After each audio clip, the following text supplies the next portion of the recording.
할렐루야, 할렐루야.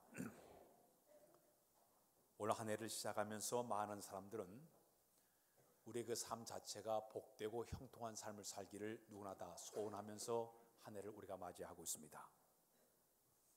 복은 하나님께서 주셔야 가능한 줄로 믿습니다. 이 한 해 동안 하나님께서 우리에게 복을 주시게 되면, 형통케 하게 되면 우리 그 삶 자체가 풍성한 열매를 맺게 될 줄로 믿습니다. 축복에는 두 가지 방향이 있습니다. 하나는 이 땅에 내가 산 날 동안 누리며 사는 육적인 축복이 있습니다. 성경을 보게 되면 잠언 3장 5절 6절 이하에 보게 되면 우리가 거기에 5가지 복을 얘기하고 있습니다.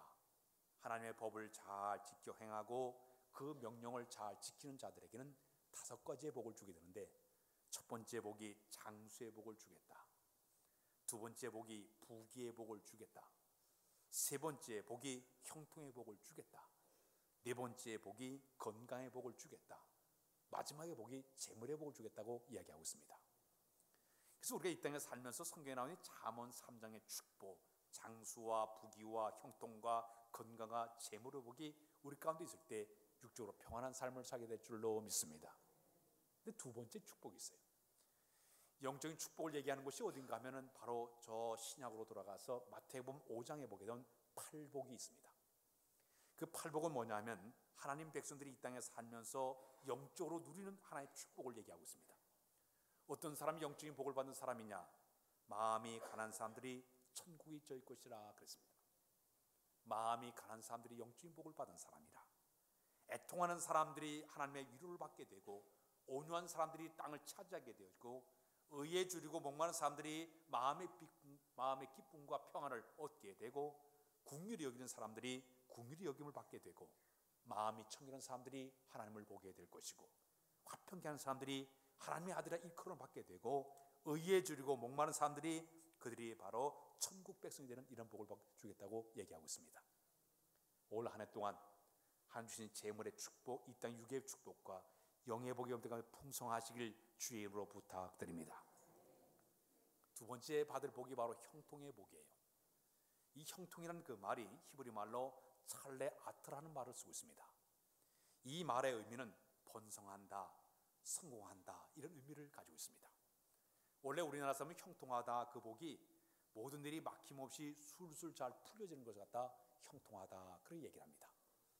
제가 이 말씀을 자주 쓸 때 형통을 이렇게 표현하고 있습니다. 이렇게 주말에 차가 이렇게 콱 막히고 그러지 않습니까? 그럴 때 이쪽 차들 가운데 이쪽 길로 가게끔 열어준 길이 있습니다. 봉고차를 타게 되면 승용차들은 쫙 위에 서 있는데, 이 봉고차를 탄 차는 8명만 태우면 그냥 신나게 달려요.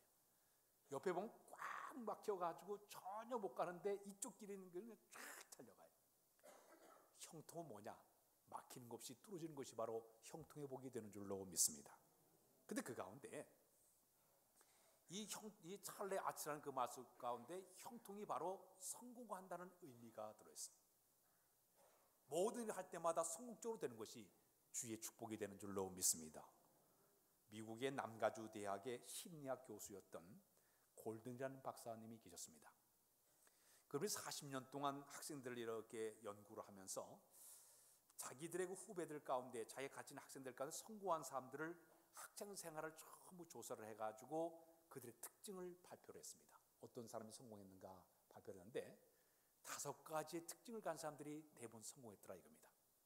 첫 번째 어떤 사람이냐? 걸음걸이가 빠른 사람이 성공하더라는 거야. 저는 신방 달 때 굉장히 빨리 걸어요. 신방대는 저 뒤에 빨리 오라고 이렇게 많아요. 빨리 걷는 사람들의 성품을 보게 되면 굉장히 성격 자체가 이 성취 의욕이 대단히 강하다고 그래요. 부지런한 사람들이, 이 성취 의욕과 부지런한 사람들이 걸음걸이가 빠른다고 그래요. 근데 학창하면서 학생들이 성공한 아이들 그 분포적으로 보니까 걸음이 빠른 아이들이 대부분 다 성공했더라. 두 번째 보니까 이 앞자리에 앉거나 설 때 앞자리에 서는 사람들이 대부분 성공했다는 거예요. 왜 그런가 봤더니 이 맨 앞에 앉고 앞자리에 선 사람들이 다른 사람에 비해 가지고 굉장히 이 적극적이고 진취적인 성품을 대단히 갖고 있다는 사람. 그 앞자리에 앉아가지고 적극 진취적이고 적극적으로 이게 하다 보니까, 설 때도 제 앞에 서다 보니까 대부분 그 사람들이 대부분 성공하더라 이겁니다. 반면에 저 뒤에 있는 사람들은 소극적이면서 방관적인, 이렇게 구경꾼이 돼가지고 이렇게 구경하다가 마음에 안 들면 그냥 슬그머니 나갈 수밖에 없을 거예요. 이런 사람들이 대부분 실패하더라 이겁니다. 이 성품 자체가 앞자리에 앉거나 앞쪽에 서는 사람들이 대부분 성공하였더라. 세 번째 그 분포조를 보니까 시선에 집중을 잘하는 사람, 이렇게 집중 잘하는 사람들은 강의할 때도 이렇게 눈을 바라보면서 하는 사람들이 집중력이 대단히 뛰어나더래요. 설교할 때 이렇게 일부러 고개를 푹 숙인 사람들 있잖아요. 일부러 듣기 싫어가지고 주보를 뒤적뒤적하고 집에 가면 볼 걸 뒤적뒤적하고 그런 사람 많아요. 지난번에 보니까 저쪽 우리 헌교회 저쪽에 있을 때 보니까 신천지에서 온 사람이 이렇게 3명이 일부 예배에 참석을 했어요. 예배 이렇게 예배 들어보니까 일부러 앉아가지고 예배를 방해를 해요. 이렇게 저를 계속 설교를 뒤적뒤적하면서 예배를 방해하고 앉았어요. 끝나고 났더니 탁 저벅저벅하더니 누구세요? 그러니까 신천지에서 왔습니다. 이러더라고요. 이 주보 뒤적뒤적한 사람 신천지로 제가 인정하겠습니다. 예배를 일부러 방해하는 거예요. 그거 배워갖고 나왔어요. 예배를 방해하러 온 거예요. 예배를 설교를 헷갈리게 하려고 그러고 있어요. 우리 교회 교인들의 특징 있잖아요. 다 설교 시간에 잘 쳐다보잖아요. 이렇게 은혜가 될 줄로 믿습니다. 근데 이 시선을 집중을 잘하는 사람들이 집중력이 강하기 때문에 학업 성적이 우월하더라고요. 그 다음에 네 번째가 뭐냐면 항상 웃는 얼굴 가진 사람들이 성공하더라 이겁니다. 웃는 사람들을 보니까 주변에 인간관계가 대단히 좋더래요. 사람들을 잘 웃으면서 이렇게 인간관계가 잘 있는데 혼자 이런 사람들은 주변에 사람이 없다 보니까 인간관계가 안 좋아가지고 성공력이 떨어지더라 이겁니다. 마지막에 보니까 모든 일을 긍정적인 생각을 품은 사람들이 대부분 성공하더래요. 긍정적인 생각을 품고서 낙심과 절망에 빠져도 될 수 있어, 한번 해보지 뭐, 이런 마음을 가진 사람들이 대부분 성공했더라, 그런 얘기를 하고 있습니다. 오늘 우리가 이 세상을 살아가면서 우리의 이 신앙의 삶을 바꾸고 삶을 바꾸는 것, 생활을 바꾸는 것 대단히 중요합니다. 이런 말이 있습니다. 마음이 바뀌게 되면 행동이 바뀌고, 행동이 바뀌게 되면 습관이 바뀌게 되고, 습관이 바뀌게 되면 인격이 바뀌고, 인격이 바뀌면 운명이 바뀐다는 말이 있습니다. 성경 말씀에도 잠언 4장 23절에 무릇 지킬 만한 것보다도 더욱 내 마음을 지켜라. 생명의 법이 생명의 근원이 이에 있어 남이니라. 잠언 16장 32절에 보니까 자기 마음을 다스리는 그 사람이 성을 빼는 자보다 더 낫다고 그랬어요. 우리의 생활 속에서 내 생각 하나만 바꿔도, 우리의 모든 행동 하나만 바꿔도, 습관 하나만 바꿔도 우리의 삶에 놀라운 변화가 일어나고 축복의 역사가 이루어지게 될 줄로 믿습니다.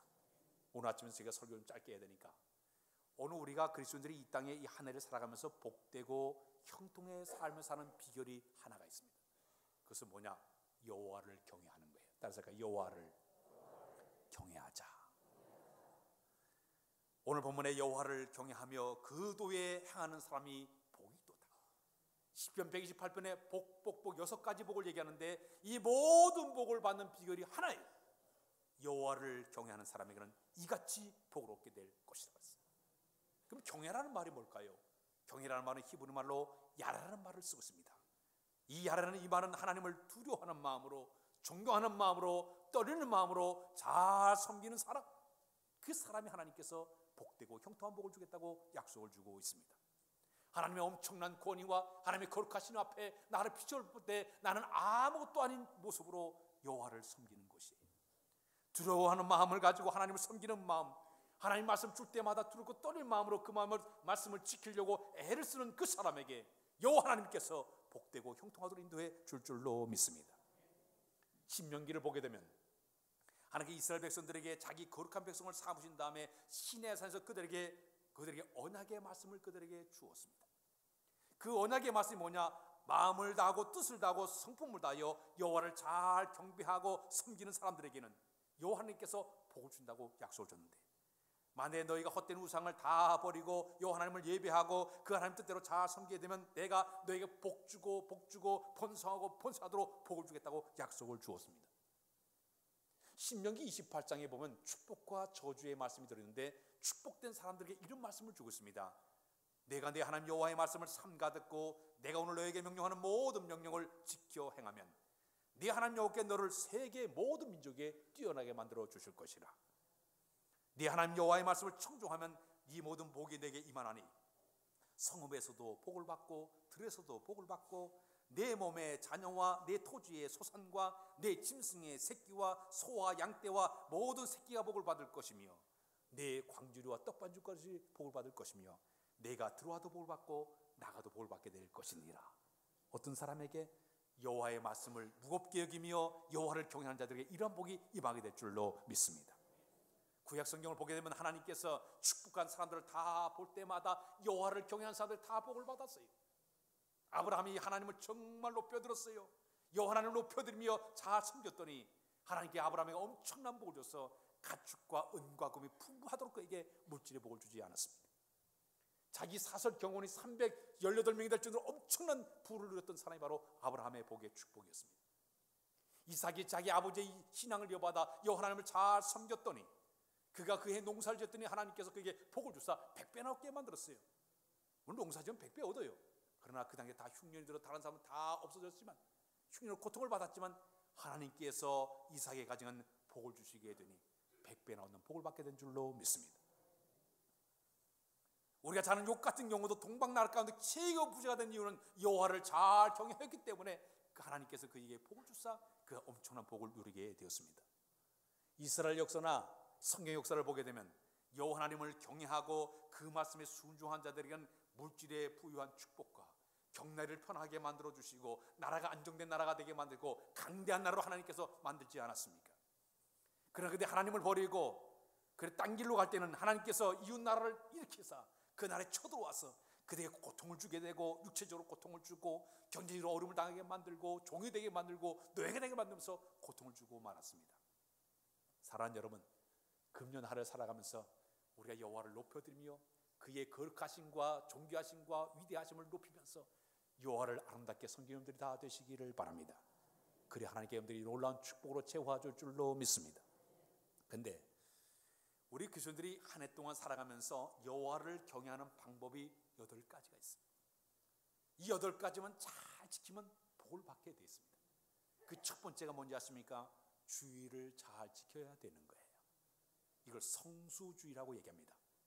이사야 58장 13절 14절에 보게 되면 안식일에 내 발을 금하며 내 성일에 오락을 행하지 아니하고 안식일을 일컬어 즐거운 날이라 여호와의 성일을 존귀한 날이라 하여 이를 존귀하게 여기고 내 길을 행하지 아니하면 내 여호와 앞에서 즐거움 얻을 것이라. 내가 너를 땅의 높은 곳에 옮기고 네 저성 야곱의 기업으로 기르리라. 여호와의 입의 말씀이니라. 주의를 잘 지키면 복을 받게 될 줄로 믿습니다. 여러분 1년 동안 하나님께 서약하십시오. 하나님, 내가 이 1년 365일 동안에 내가 이 주일만큼 철저하게 주의를 지키겠습니다. 서운하는 마음으로 서약하는 마음으로 한 해를 출발하면 주의 복이 임하게 될 줄로 믿습니다. 요즘 한국 교회에 가난한 교인들이 많대요. 가난이 안 나가는 교인들이 많대요. 이름만 올려놓고 교회 안 나가는 사람들이 굉장히 많아졌다 그래요. 주의를 잘 지켜야 됩니다. 제가 청주시대 보니까 그 어느 교회 사직동에 한 교회가 있는데 거기는 집사님들이 개를 들어가지고 아마 이 주일날 끌려가지고 그때는 5일째가 아니고 주일날만 쉬다 보니까 토요일날 저 바다 낚시 서해 바다 낚시를 갔어요. 페리오 사건으로 바다가 뒤집혀가지고 사람들이 많이 죽었어요. 집사람들이 거기 갔다가 죽음 당해가지고 청주 시내에 빠삭했었어요. 주일을 보면 갔더니 저렇게 다 죽어버렸다. 제가 이 중부 지역에 노회장 그 협의회가 있어가지고 거기에 총무리라고 있는데 보니까 거기 도정택 장로님이라는 그 노회장님이 용천노회 참 볼 때마다 얼굴에 예수님의 형상이 그분이 얼굴만 봐도 참 신실하고 하나님을 잘 섬기는 분이에요. 얼굴에 나타나 있어요. 그분이 그 화장품 회사의 전무님이신데 말도 그냥 그 할 때 보니 그렇게 진실해 보여요. 내일도 제가 만날 계획인데 근데 그분이 그래요. 자기가 지금까지 살아오면서 주일 한 번 어겼을 때 엄청난 손해를 봤다는 거예요. 주일 한 번 어기고 때문에 그렇게 손해를 많이 봤다고 얘기하는 걸 봤습니다. 금요 한 해 살면서 여러분들 여호와를 정말 경외하는 마음에서 주의를 철저하게 지키시기를 바랍니다. 두 번째, 우리가 여호와를 경외하는 두 번째 방법이 뭐냐 하면 온전한 11조를 드려야 될 줄 알아야 됩니다. 말라기 3장 10절에 보게 되면 만군의 여호와가 이르노라 온전한 11조를 창고에 들여 나의 집에 양식이 있게 하고 그것으로 나를 시험하여 내가 하늘문을 열고 너에게 복을 쌓을 곳이 없도록 붙지 아니한가 보아라. 하나님께서요 한번 온전한 11조를 들여봐가지고 복을 주나 안 주나 한번 시험해 보라 그랬어요. 헛된 곳에 물질 빠지지 않고 하나님 지켜준 것을 보란 얘기예요. 아무리 내가 돈을 잔뜩 벌 주머니 집어넣어도 구멍이 뻥뻥 구멍난 천대가 되면요 아무리 내가 집어넣으면 밑으로 다 새나가요. 애가 가가지고 아파가지고 돈 나가고 병원에 갖다 주고 누가 돈 떼먹고 도망가고 부도나고 다 나가버려요. 구멍 나버리면 아무 소용없어요. 버는 것만으로도 다 밑으로 빠져나갈 수밖에 없어요. 그러나 주님께서 우리의 구멍난 자들을 주의 손으로 강한 팔로 막아주게 되면 버는 것은 적게 벌어도 쌓이게 될 줄로 믿습니다. 주의 축복이 되는 줄로 믿습니다. 온전한 11조를 드린 자들에게 주신 건강의 축복이요 헛된 곳에 물질이 빠져나가게 하나님께서 지켜 보호하기 때문에 그간이 복된 가정이 될 줄로 믿습니다. 세 번째는 뭐냐면 말씀의 생활화예요. 말씀의 생활화. 여호수아 1장 8절에 이 율법책을 내게 떠나지 말게 하며 주야로 그것을 묵상하여 그 안에 기록한 대로 다 지켜 행하라. 그러면 내 길이 평탄해질 것이요 내가 형통하리라 그랬어요. 주의 말씀을 들었으면 듣는 것을 귀만 즐겁게 하지 마십시오. 듣고 있다 마이동포 들어가 휙 날려버리지 말고 들었으면 여기서부터 이 10년까지 거리가 여기까지 30cm에 끌어당겨서 내 10년 가운데 그 말씀을 심으시길 바랍니다. 그 말씀 행하시길 바랍니다. 그러할 때 여호와의 복이 우리에게 임하게 될 줄로 믿습니다. 네 번째는 기도의 생활화예요. 고린도서 4장 2절에 보게 되면 기도를 계속하고 기도의 감사함으로 깨있으라. 기도는 바로 영적으로 깨있는 시간이에요. 기도는 영적으로 호흡하는 시간이기 때문에 내가 영적으로 기도하니까 영이 다 메말라버려요. 시들어버려요. 죽을 수밖에 없어요. 기도해야만이 영혼이 소생하고 영혼이 다 계속적으로 깨있기 때문에 늘 영적으로 깨있는 자한테 승리의 길을 걷게 될 줄로 믿습니다. 기도의 생활을 잘한 사람이 바로 여호와를 경외하는 자들의 모습이 되게 되는 것입니다. 다섯 번째는 뭐냐? 충성과 봉사 생활을 잘해야 되는 거예요. 베드로전서 4장 10절에 각각 은사를 받은 대로 하나님의 여러 가지 은혜를 받은 청지기같이 서로 봉사라고 그랬어요. 여러분 오늘 이 금년 한 해 동안 여러분 주신 직분은요 여기는 성호경 목사가 준 것이 아니라 하나님 주신 직분이에요. 우리 청지기에 불과해요. 주님의 것을 내가 대신 관리하는 자들이에요. 청지기예요. 청지기에서 주님 앞에 서서 정말 예배자의 모습으로 뭐 하나 일을 내가 쓸고 닦는다 하더라도 어느 분야에서 어떤 악기를 하나 다룬다 하더라도 청소 하나 한다 하더라도 예배자의 마음을 가지고 하나님을 섬기는 마음을 가지고 중성스럽게 진실하게 헌신한 자 여호와께서 축복으로 채워줄 줄로 믿습니다. 그다음에 여섯 번째가 뭐냐면 순종의 생활합니다. 사무엘상 15장 25절에 순종이 제사보다 낫고 듣는 것이 수양의 기름보다 낫다고 그랬습니다. 순종하는 것은 복이 되는 줄로 믿습니다. 여호와의 말씀 앞에 아멘 아멘 아멘 할 수 있는 건 이건 복이에요. 노멘 하는 이 불순종은요 이미 그는 저주를 받을 수밖에 없어요. 복을 받질 못해요. 내가 주의 말씀 앞에 겸손하게 아멘 아멘 순종하는 믿음이 바로 여호와를 경외하는 모습이 되는 줄로 믿습니다. 일곱 번째는 뭐냐? 찬송과 감사 생활이 끊임없이 이루어져 나가야만이 우리의 삶 그 자체가 복된 삶이 되게 되는 겁니다. 에베소 5장의 19절에 보면 시와 찬송과 신령한 노래로 서로 화답하며 너의 마음으로 주께 노래하며 찬송하며 범사의 주 예수 그리스도의 이름으로 항상 아버지 하나님께 감사하라고 그랬습니다. 찬양과 감사는 우리 신앙의 하나의 표현이에요. 내가 살아계신 하나님을 내가 찬양하는 것은 이건 여호와를 경외하는 찬양의 아름다운 표현이기 때문에 찬양과 감사로 이어지는 삶이 계속되어야만이 여호와를 경외하는 모습이 되게 되는 것입니다. 마지막에는 뭐냐? 전도 생활하는 거예요. 전도는 하늘나라에서 가장 큰 축복이 주어지고 있습니다. 다니엘 2장에 보게 되면 그런 말씀 있지 않습니까? 만일에 하늘나라의 스타, 어떤 사람이 하늘나라의 스타냐? 바로 모든 사람을 옳은 대로 인도한 사람은 하늘나라의 별, 스타가 될 줄로 믿습니다. 이 나라의 스타들은 뭐 연예인이 스타라지만 하늘나라의 스타는 뭐냐? 전도를 많이 한 사람이 스타가 되는 것이에요. 그래서 디모데후서 4장 2절에 보면 너는 말씀을 전파하라 때를 얻든지 항상 힘쓰라 그랬어요. 우리가 전도하는 것은요 시간 정해놓고 전도하는 게 아니에요. 때를 얻든지 못해 언제나 전도해요. 제가 일부에도 얘기했지만 우리 교회가 목요일이 되면 사람들이 많이 와요. 와가지고 우리 교회에서 전에는 이렇게 돈을 줬는데 이제 돈을 안 주고 뭘 주는가 하면 제가 라면을 줘요. 라면 하나씩 주라고. 라면을 줘요. 우리 교회 이제 왕고사님이 이렇게 와가지고 왕경신 고사님이 이렇게 앉아가지고 사람들이 오게 되면 이제 라면 하나씩 이렇게 줘요. 뭐 일주일에 한 50명, 60명씩 오게 되는데 이렇게 주는데 그냥 주지 말라 그랬어요. 줄 때마다 한 마디씩 해라. 예수 믿고 복 받으세요. 예수 믿고 구원 받으세요. 한 마디씩 하라고. 그 사람들에게 뜨거멀리 예수 믿고 구원 받으세요. 예수 믿고 복 받으세요. 한 마디씩 전했어요. 육신의 양식만 주는 것이 영의 양식을 주라 그랬어요. 우리가 때를 얻든지 뭐든지 전도하는 것이 바로 복된 삶이 되는 줄로 믿습니다. 우리가 성경 말씀을 보게 되면 유명한 이스라엘 초대 왕이 사울 왕이었어요. 두 번째 왕이 다윗 왕이었습니다. 근데 이 사울 왕과 다윗 왕의 비교를 보게 되면 사울 왕은 하나님께 버림을 당하고 말았습니다.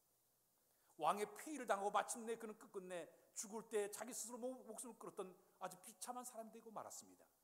그러나 다윗은 이상하게도 하나님께서 다윗을 갖다 높여드리고 다윗을 갖다 비록 그의 삶 속에서 함께하사 그를 갖다 하나님 보시기에 가장 내 마음에 합한 사람으로 그를 복을 주게 됩니다. 그 이유가 뭔가 봤더니 사울에게는 문제가 뭐냐? 하나님의 말씀을 경멸했습니다. 하나님의 말씀을 가볍게 여겼습니다. 여호와를 경멸했습니다. 그러니까 하나님께서 그를 버렸습니다. 사무엘상 15장 26절에 왕이 여호와의 말씀을 버렸으므로 여호와께서 왕을 버려 이스라엘 나라의 왕이 되지 못하게 하였습니다. 당신도 하나님을 버리니까 하나님도 당신을 버렸다고 그랬습니다. 그러나 다윗은 그러지 않았습니다. 절저하게 하나님 앞에 겸손하게 섰습니다. 사울 왕이 자기를 죽이려고 쫓아다닐 때도 피해 다니면서 자기가 죽으면 힘도 있어도 능력이 있어도 전혀 손대지 않았습니다. 왜? 그는 여호와 하나님께 세우신 기름 부으신 왕이기 때문에 자기는 손을 대지 않아요. 엔기디로 숨어 있을 때 사울 왕이 잠을 자러 들어왔습니다. 옆에 있는 요압이 내가 명령만 하면 죽이겠습니다. 아니야, 저 사람 하나님 세운 기름 부으신 왕이기 때문에 우리는 손대면 안 돼. 슬그머니 가서 그 왕의 옷자락을 칼로 베는 순간 자기 마음의 양심에 가책을 받을 정도로 여호와를 두렵고 떨면서 섬겼던 사람이 바로 다윗이었습니다. 결과 어떻게 된지 아십니까? 다윗은 가는 곳곳마다 하나님께서 그를 갖다 높여주시고 인정받게 하시고 통일왕국의 왕이되도록 만들어 준 줄로 믿습니다.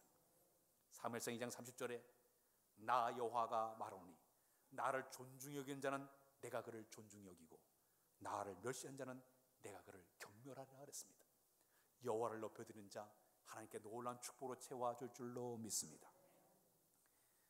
금요 하나 여러분들이 살아가면서 여호와를 경외하는 방법 9가지를 쭉 설명했는데 이 가운데 하나라도 지키려고 노력하면 하나님이 그 놀라운 그 아름다운 마음을 보시고 주의 은혜로 채워줄 줄로 믿습니다.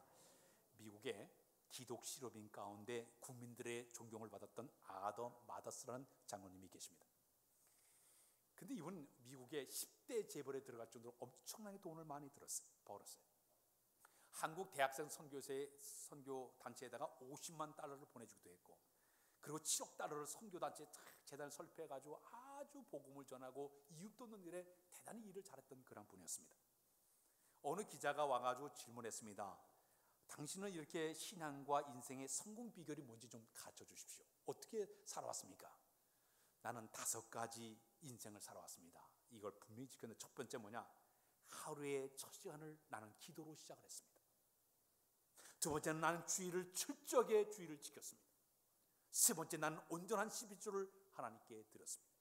네 번째는 시간과 돈을 선한 사업에 사용하려고 대단히 많이 노력을 했습니다. 마지막에는 내 가정의 주인을 예수님을 모시고 살았기 때문에 내가 오늘 이렇게 재벌이 되었고 내가 남을 돕고 선교한 사람이 되었다고 그런 고백을 하고 있습니다. 올 한 해 동안 우리가 살아가면서 여러분들 이 5가지 가운데 우리의 삶 속에 어느 것 하나도 여호와를 경외하는 마음으로 잘 행하는 자 주의 축복이 임하게 될 줄로 믿습니다. 하나만 여기 끝을 맺습니다. 우리 한국의 기독교가 된 지 135년 지금 흘러가고 있습니다. 근데 우리 한국 교회가 120주년이 되는 그때에 우리 통합측 교회에서 가장 모범적인 가정을 뽑아가지고 시상한 가정이 있습니다. 그 가정이 저 전라남도 광양에 이미 세상을 떠났지만 고 김응성 장로님 가정이 그 가정이 이제 기독교 가장 모범적인 가정으로 그들이 상을 받게 되었습니다. 근데 그 장로님의 그 이야기 가운데 보면 장로님이 피택을 받았어요. 그래서 첫 주에 이제 여기 기도를 하러 올라가려고 장로님이 올라가려고 하는데 잠바를 입고 왔어요. 그 목사님이 안 된다고 내려가시라고. 그러고 내려왔어요. 기도를 못했어요. 근데 이 장로님이 왜 잠바를 입었는가 하면 돈이 없어가 정장 살 돈이 없어요. 그 옛날에. 그래가지고 뒤에 가서 앉아가지고 자기 가난을 생각. 하나님, 내가 양복 살 돈이 없어가지고 이렇게 지금 내가 기도도 못하게 되는데 이제 눈물을 흘리며 기도. 하나님, 이 가난만큼은 저로 가난해서 끝나게 하시고 제 자녀들이 다 복을 받게 해달라고 눈물로 기도하면서 그때 열심히 일을 하면서 자식들이 누구보다 더 열심히 하나님을 섬기고 기도로 앞장서고 말씀을 생활하고 아주 애를 많이 쓰면서 자녀를 신앙과 믿음으로 양육하게 되었습니다. 그 결과 자기 자녀들이 총 8명인데 그 8명이 어떻게 복을 받았는가 추적을 쭉 해봤습니다. 해보니까 첫째 아들이 김홍규 장로님이 되는데 이분은 호남 기독학원 이사장님으로 올라가서 봉직을 하고 계시고, 둘째 아들도 김병규 장로님이신데 이분은 주식회사 명보회사교회 회장님이 되게 되었고, 셋째 아들도 김성규 장로님인데 이분도 건설회사의 사장님이 되었고, 넷째 아들이 김명규 장로님인데 이분은 국회의원이었고 한국도로공사의 사장이 되었습니다. 막내 아들이 김순규 장로님인데 이분은 법무부 장관을 보내고 국정원장까지 지낸 분으로 되었습니다. 딸 3명은 전부 각 교회의 권사님이 되어가지고 사회적으로 신앙적으로 아주 존망받는 이런 훌륭한 가정이 되어가지고 우리 기독교 우리 통합집교회에서 이분 가정을 시장을 하자. 그래서 그 가정을 이제 그 가정이 이 상을 받는 그런 축복의 가정이 되었습니다. 올 한 해 동안 여러분 살아가면서 여러분들 가정을 축복된 가정 만드시기를 바랍니다. 여호와를 잘 경외하여 복되고 형통한 삶이 계속 이어지시길 주님의 이름으로 부탁드립니다. 기도합니다. 하나님, 금년 한 해 동안 우리의 삶이 복되고 형통한 삶이 되기를 원합니다. 우리 마음속에 여호와를 경외하는 신앙을 허락하여 주어서 진실로 온전하게 여호와를 잘 섬겨 복을 누리며 살아가는 우리 모두가 다 되도록 인도하여 주옵소서. 예수 그리스도의 이름으로 기도하옵나이다. 아멘.